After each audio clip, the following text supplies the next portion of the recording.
The Voice of the Army. The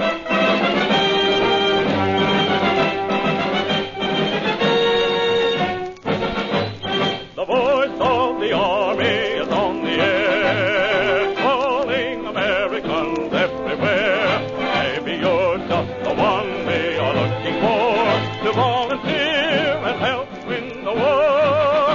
While our brave soldiers fight throughout the universe, won't you serve as a U.S. Army nurse? The voice of the Army is calling you to get in step with the march to victory. Today, the Voice of the Army presents the distinguished American actress, Miss Helen Hayes, in a story of the U.S. Army Nurse Corps. It's with considerable pride that we present Miss Hayes as Lieutenant Margaret English in Names on the List.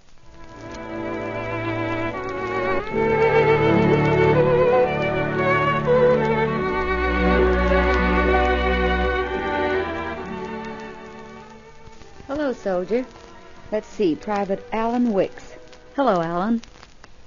I suppose I gotta talk, or you'll be saying, "Cat got your tongue?" That's what the other one always said. "Cat got your tongue?" No, you don't have to talk if you don't want to. That's good. You the new nurse? Mm-hmm. Oh. Want a light? I can manage. That's an interesting-looking pipe. Yeah. Get it over there? Yeah. Collect pipes?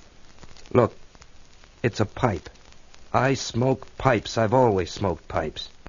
It's interesting looking, and I got it over there. It was my best friend's. He was killed. Oh, I'm sorry, Alan. Sure. You're sorry. I'm sorry. He's sorry. I lost an arm. Maybe we're sorry about that, too. Let's let it go at that. We're going to be able to do something for you. Here it comes. Lesson number 1. Point out to the patient advances made in modern prosthetics. Tell him one of those grappling hook arms is just as good as the real thing. Better even. All right, maybe it is. Only let's not talk about it. See?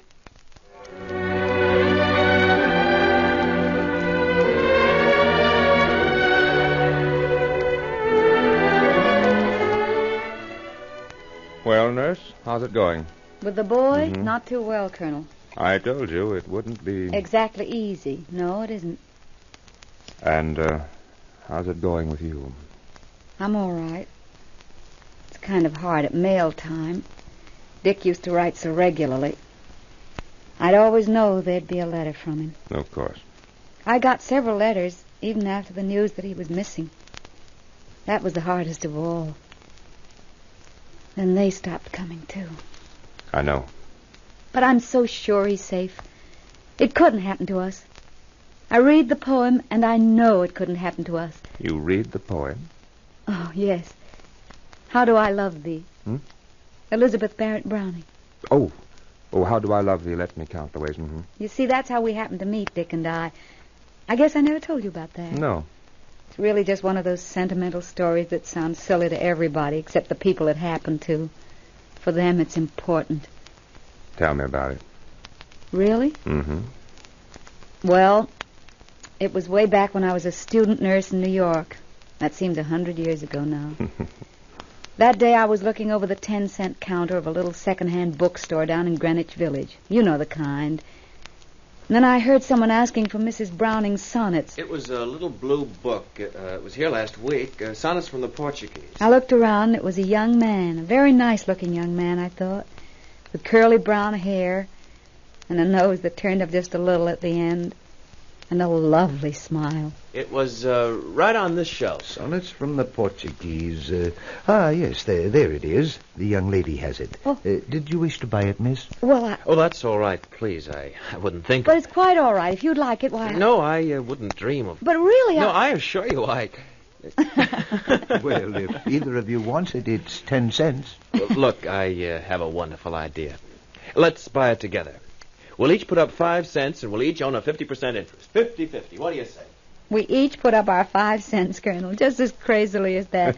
And Dick decided we'd have to go to lunch together to discuss the details of our partnership. And then, well, 3 months later, we were married. And I always teased Dick by saying the only reason we were was to put an end to the eternal problem of the custody of Mrs. Browning. That's wonderful. So I like this little book, especially now. That's the same little book? The same. Faded blue cover. Faded a little more. I always like to have it with me. Well, guess I'd better go on up to our problem child. Not going to try poetry on him now? I might.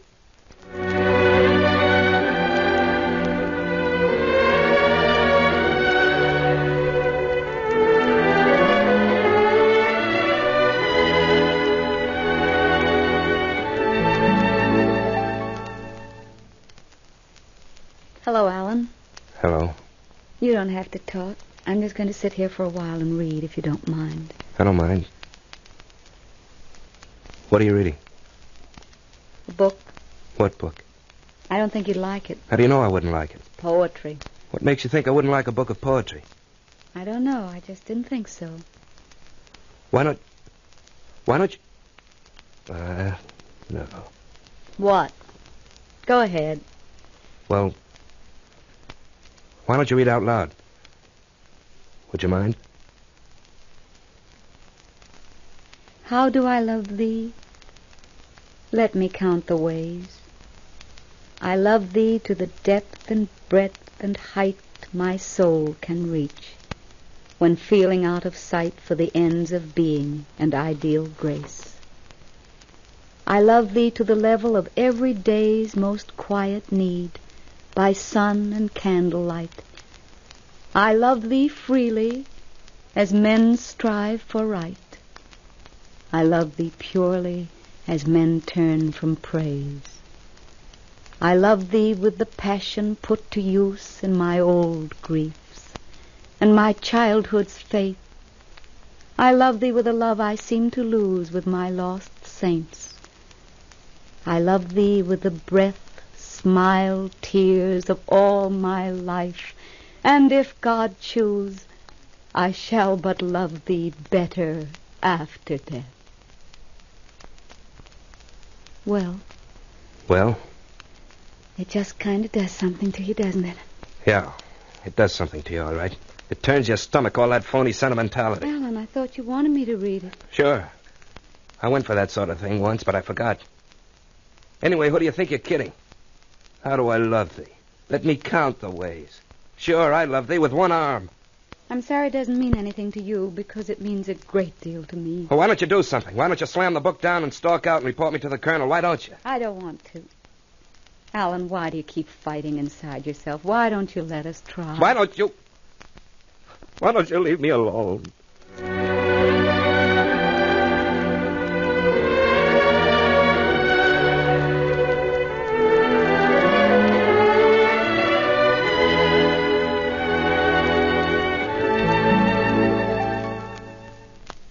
Private Wicks. Yes, Colonel. There's something I must speak to you about. Oh. I suppose she told you I was rude to her yesterday. No. No, Lieutenant English didn't say anything. She wouldn't. Huh? It so happens that Lieutenant English, whose husband has been missing for 6 weeks, got word late last night that he had been killed in action. If you can't feel any consideration for her, I hope at least you can be civil. That's all I wanted to say. Of course, you won't mention this to her. You understand you don't know about it. No, sir. I don't know a thing about it.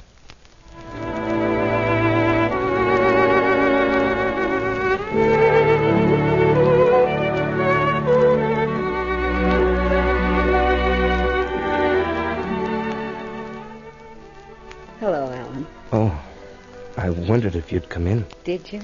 Yeah. I'm a pretty tough patient. No. Gonna puff your pillows up a bit? Oh, don't bother. Oh, I'm sorry. I keep forgetting. No, I didn't mean that. I just meant I didn't want you to bother. No bother. Here. Thanks. Thanks.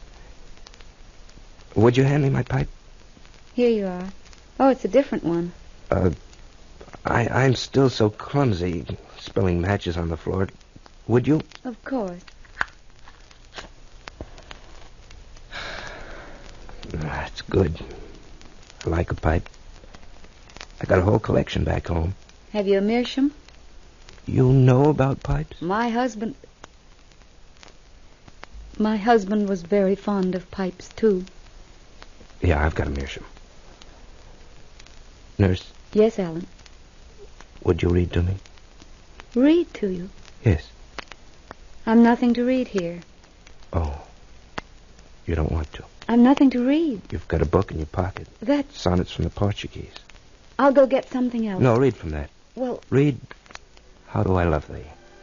I'll get something else. Please read it to me. No, Please. Please. How do I love thee? Let me count the ways.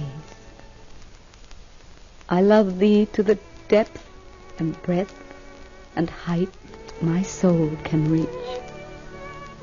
When feeling out of sight for the ends of being and ideal grace, I love thee to the level of every day's most quiet need. To the level of every day's most quiet need.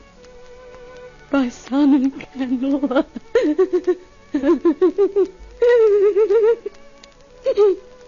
I love thee freely, as men strive for right. I love thee purely, as men turn from praise. I love thee with a passion put to use in my old griefs, and with my childhood's faith. I love thee with a love I seem to lose with my lost saints. I love thee with the breath, smiles, tears of all my life. And if God choose... And if God choose... And if God choose, I shall but love thee better after death.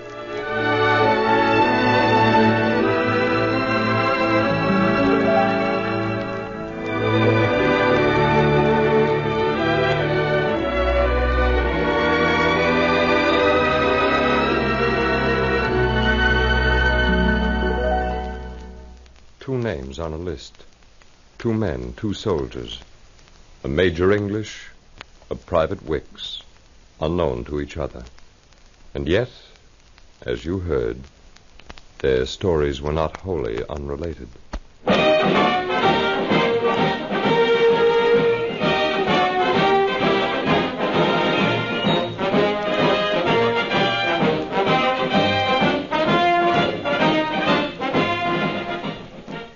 You've just listened to Names on the List.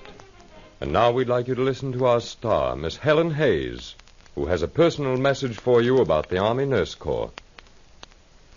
No American mother can be unmindful of the debt of gratitude we all owe to the women of the Army Nurse Corps. Now, as the good news continues to roll in ever-increasing proportions, we must not forget the bad news that inevitably must accompany it. Our casualties. As for these wounded men, the war will still be with them for a long, long time to come. This is a need only registered nurses can fill, but there are other ways of helping. Senior cadet nurses may take their final 6 months training in Army hospitals, and graduates of Red Cross training courses may serve as nurses' aides in both civilian and military hospitals. The need for Army nurses is urgent today. The men of our Army and their wives and mothers ask you to think this over most carefully. You're needed now. Won't you help? If you will accept an appointment as a lieutenant in the Army Nurse Corps, write the Surgeon General, U.S. Army, Washington 25, D.C., or apply at any Red Cross procurement office.